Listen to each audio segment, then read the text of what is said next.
Hello, Journey fans. It's Gary Stuckey once again, and I've got a topic for you that I've been thinking about. I've been watching videos on YouTube, right here on YouTube, about Journey and the different, ups and downs through their career. Steve Perry and everybody, even Steve Perry's solo stuff.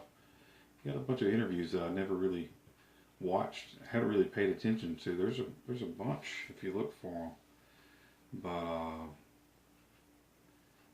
anyway, I was thinking about Jonathan Cain.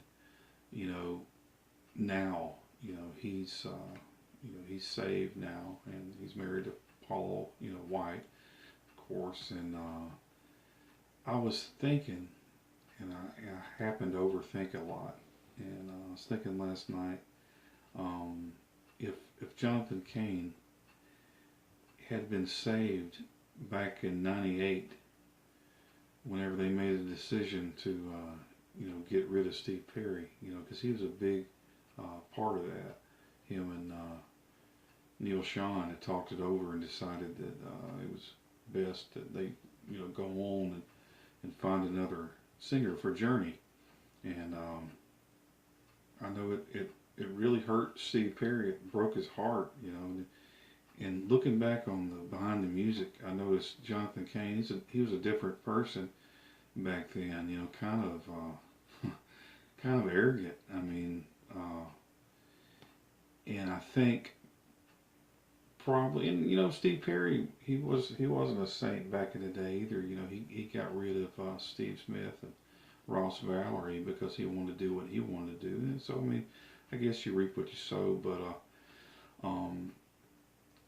But Jonathan Cain and Neil Sean, they decided to get rid of him because he hurt his hip, and they forced him. You better hurry up and have this surgery. We got to go on the road. It was like a business thing. It's more about business. And I know Steve Perry kind of left him high and dry, but he had a lot of trouble with his, mother dying, and it took him years, to deal with that. I think he said in an interview that he was just dry. He had nothing left to say. And he was just kind of worn out. I think it took him about 7 years um, to recover, and I think that's a pattern with Steve. Um, it usually takes him a while to overcome things. He's hurt. He was hurt with um, the first time, with his mom, and he left the group, and he came back and did a solo album for the love of strange medicine. And if you'll listen to the lyrics, not just anyway, which is the forgiveness note to Journey, also the words to all the songs are real deep, and you could sense the hurt in there. Like he was trying to cry for help, and just talk to people. You could tell he'd been hurting. Um, but after he got back in the group, when Journey got back together in '96, everything was going good, and then it's like he got hurt. And I was watching a video last night of Behind the Music, and he said in one part of it, he was always, I think like in his first band, the Alien Project, he always wanted to get things, rolling, but every time something would, he'd get close to it, something would come up and just ruin everything. And I think that's what happened here. They were on the brink of a big, comeback and a tour. They had the Trial by Fire album, and it was going to be great. And it didn't happen because Steve, got hurt his hip.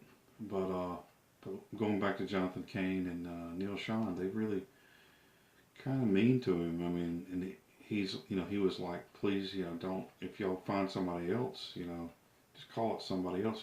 He's like, leave a door open for me because I want to come back. It, it's kind of hurtful to think about. And like I said, I like Jonathan Cain now.